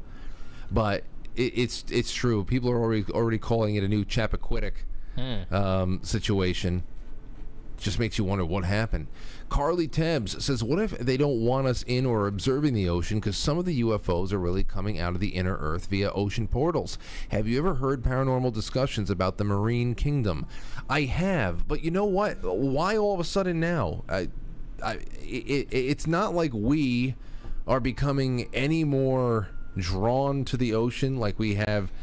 We've always had access. We can always, if you have the money, you can buy your own boat. You can charter ferries. You can take a cruise. I mean, more people than ever before can afford a cruise. I mean, you're going to be living in a cheese box for a couple of weeks and get the rhinovirus like everybody else. But I don't see. Again, just like Mandela effect, somebody's got to make this very clear to me. I've always heard about USO activity and things going on but beneath the surface, but it's not like it's like there's an uptick and people are not buying houses anymore. They're buying boats and submersibles. It's just yeah, definitely have heard about the supposedly there's right over here there's a few sightings coming up from out of the water. You think that's over where by Playland? You think that's where your sightings came from originally? They were in the sky. That's where they appeared, and that's where they disappeared. That's where they performed. There's no. Yeah. That's yeah. I mean, I've had a few, but those ones that you're talking about right there, that was just some amorphous blob that was moving in bizarre ways in the sky, undulating. Yeah. And changing color. You probably saw a biblical craft. That's what it was kind of like. And then it took out all the lights on the Throgs Neck Bridge, and there was no, I don't know, there was no car headlights, and there was no lights. It's just gone to me. I searched, and there was no outage or anything. There was nothing that was supposed to have been taken out for there. So I didn't hear about the Frog's Neck. No. There was nothing in the news. But people in Queens reported the same thing that we saw. So, we looked at the UFO reporting things, and that same day, at that same night, people right there. So we're on the other side. We're in Westchester, but it's really not that far at all. It's, you go over the bridge. There's some traffic, but you're talking not that far to that part of Long Island, and people were reporting the same exact things at the same time. See, I wish we had some insight on that, but we're never going to get that as far as the official releases go. Something else they're working, some other angle, but that's the one I'm interested in. I wish I could have seen something like that. It's Kobe Wan says, Frank, I sent a message with a tip on Subscribestar. I'll have to check that in a little bit, Kobe. Fredo Awakening says, regarding the Mandela effect, I remember that Sinbad movie, Shazam. He was dressed up as a genie. That shit existed. I can still see the movie cover in my mind. Right, yeah, I know that one. That wasn't Shaquille O'Neal? That's what but supposedly there was a Sinbad version of it as well. Well, I didn't see that. But I know that's one of the ones that they talk about. And I never saw the Shaquille O'Neal one, but I just knew that it was. Doug Simi, thank you. Robert Sarn says, good to see Rob alive and well. Jesse, thank you. Thank you, Dawn. Dawn says, OMG. Hi, Rob. Missed you. And hi, Frank. Hello, Dawn. Paulie says, grounded. Rob brings it back to earth. Sean Joe, Pod Hermit, Nikki Vu says, Frank, just wanted to suggest you have a Gregorian masses said for your friend Father Tom's soul. I don't know where I could arrange something like that. I know we have quite a few priests that watch this show elsewhere, and I hope they reach out to me, and I would do whatever to make something like that happen. But around here, I don't know if there's any Gregorian masses. I just learned that there is a church in Greenwich, Connecticut that has one mass. I don't know if it's the traditional mass, but it is in Latin. Really? Yes. In Greenwich, there is I think Saturday morning at 7 o'clock. Wow. 7 o'clock, they do one Latin mass. I just don't know if that is if it's just the language or if it's the entire traditional mass. Because there's a lot of things that changed around, where how they situate the altar, where they're facing, the way that they consecrate things, and so I'm interested in checking that out once or twice. Let's see here. Our Cloaked Unseen says, let's see here. Gifted imagination creates all that is, was, and will be. will do for eternity because imagination manifests our reality.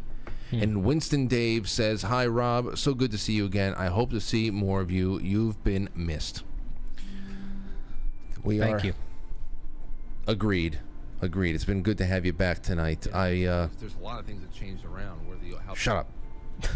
I have all this out of the way. Good. We're in a good spot. Jay Britt says, "Rob's back. Thursdays haven't been the same. Great show." So, and then Jack Bamberger says, "Great to see Rob back." That's over on Rockfin. I knew that this would be a pleasant surprise for a lot of people because it's been so long, and it's been so long that there's probably a bunch of people who are watching this for the first time and wondering what were Thursdays like. Well, now you can go into the archives and put it all together. So we talked about animals from '97. We talked about the Mandela effect. We did a lot of the just these liminal places. I had a couple of emails that I guess I'll just save for tomorrow because there's no. But maybe what I'll do is I'll end with this. Take a look at this. This is Playland, circa 1950. You want to talk about where you saw your globules in the sky bouncing around? Yeah. This is 1950, and I've been finding so much on Playland from 1929 when it opened up onward. Now the 1951 doesn't have any sound. The 1929 one does. That's really incredible. Wow. But this one, like, take a look at this. Oh, very different. I mean, I see the Dragon Coaster back there, and then of course the the Art Deco. And is that where the stage is? And that was the front. I remember that. Okay, now you see this, for example. You see all these flowers here? Yeah. This stuff right here. I was watching this particular video with my parents the night before Memorial Day back in May. And, we're looking at this, and I'm thinking in my head, I'm going through all those liminal places kind of ideas. It's not so much about seeing the place, knowing that Playland is still technically there. It's about what has really been changed. And my father, I remember he spoke up. I said, "Wow, look at this work. Look at the gardening. Look at everything, that care that's put into it." And he said, "Yeah, but Frank, you know what? In about 3 years, they're going to be working on Playland for the next 3 years to restore it." He said, "All that's going to be the same." And I'm like, in my head, I wasn't going to start this, but Dad, it's not about the flowers, Dad. Yeah, right. It's the people. Look at everybody showing up in their hats and their coats. Right. And this is just, there's the opening. Yep. And now you're going to see a little bit of the Playland pool. This is getting restored, but look at this. Look at this. This is a couple of years after World War II, and look in the back. It's like look at the 4-tier ferry. Wow. It's like the Andrea Doria over there. I mean, that's going all throughout Long Island Sound, and the Art Deco. Wow. There's more of the Art Deco. I had a lot of memories up on top of that roof over there. There it is. Still there. Yeah. I mean, these are. We took a park bench and carried it up there and put it on the roof so we could have a few beers as high school students up there. Yeah. And it stayed there. I didn't do that. I haven't. Well, your generation sucks. Yeah, well, we had a good time. There's I said, high school was good to me. There's the ice casino. Yeah. You might remember, everybody might know this boardwalk from the Mariah Carey music video and Big. Yeah. Also, the Dragon Coaster was what Glenn Close took the kid on in Fatal Attraction. But there's just so much. There's so much. That's the other thing that they had there. Yeah, I participated in that. They would have the camels and then llama rides. I only did ponies there. Yeah, they had llamas. The all-time best was the Bronx Zoo, though. I mean, not to digress, but we got to ride elephants. Really? Yeah. I've never been on an elephant. Yeah. I've smelled one. That's all. I've been around one. But geez, what is that? It's like a Tasmanian tiger or something like that. Wow. It's just incredible. Wow. This is what you get. This is what we had. I guess, I don't know. I watched these with such fascination. Here's another. Look at that. Look at that. Right down the middle. Yeah. The quad. Yeah, that was. So. There you go. Old glory. Yeah. Before Hawaii, before Alaska, when All the lines were straight. That's that. So I just wanted to throw that up there. Good nights, good times. Hey, I really appreciate everybody hanging out with us tonight. It feels like the end of the week, but it's the beginning of the week. So I'll see you guys tomorrow night. It'll be a slightly shorter show because there's going to be band practice, but we have, for the rest of the week, Rob, we have some great stuff going on. I'm sure Chris has been telling you about the things we've been working on. Oh, I get to see behind the curtain for sure. Hell yes, there's a lot. Yeah, she's good. There's a lot. She's good. It feels good not to be spinning like maybe 2 or 3 less plates than I was, and get to work with her has been really great. And we have on Wednesday Matt from Cultivate Elevate. That's the electroculture show. I'm aware. So I can't wait. Everybody, you can get in on that thread on quitefrankly.tv.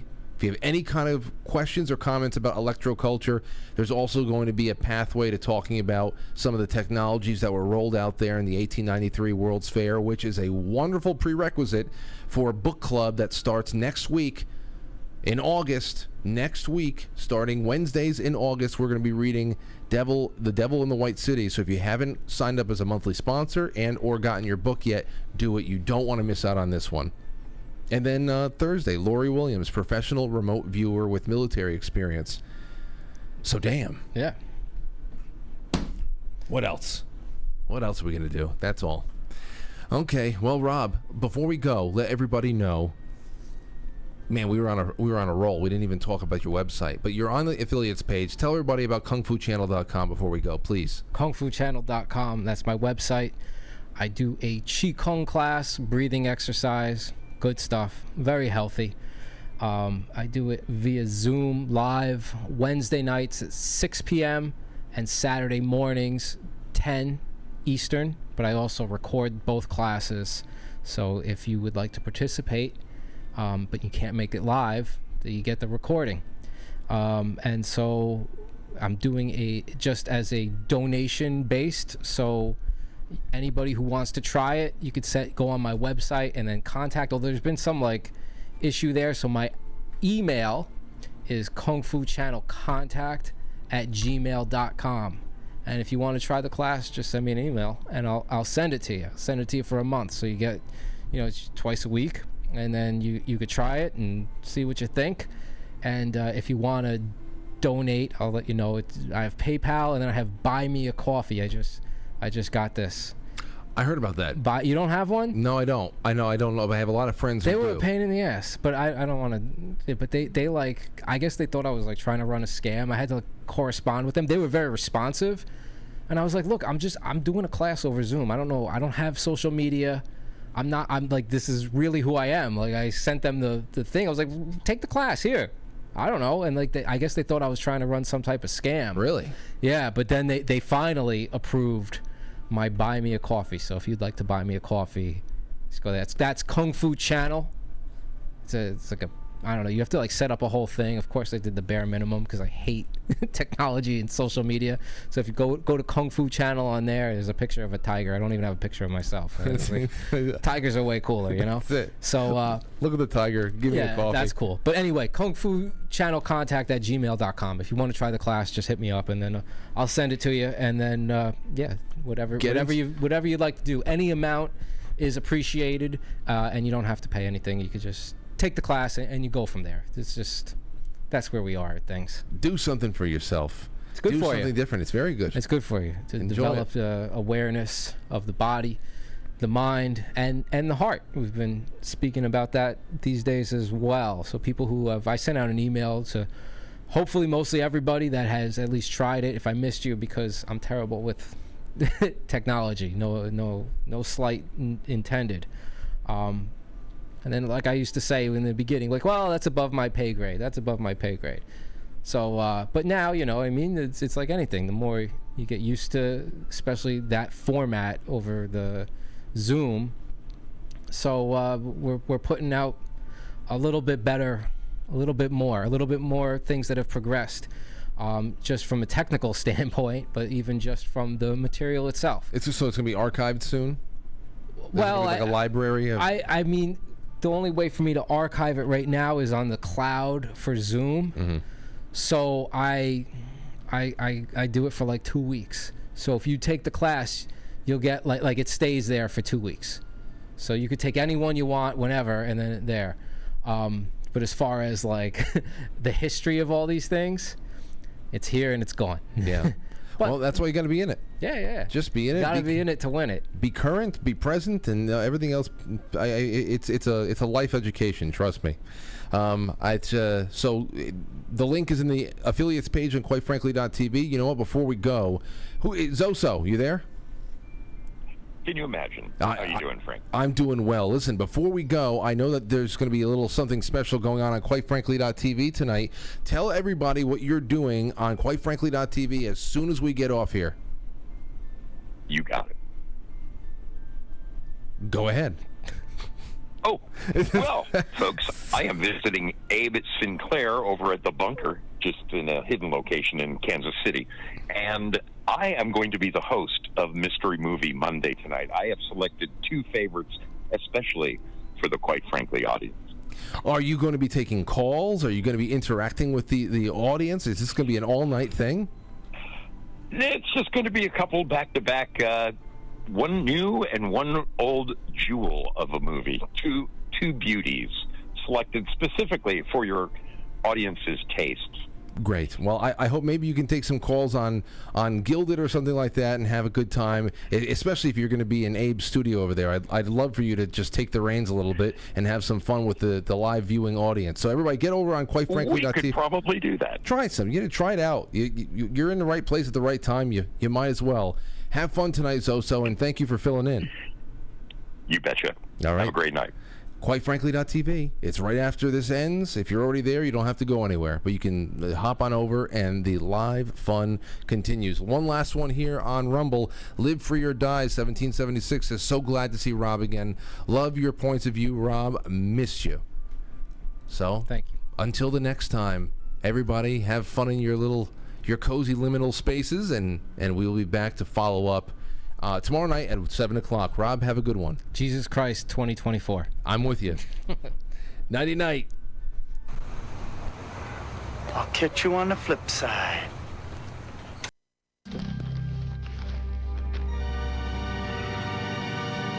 Happy birthday, Billy.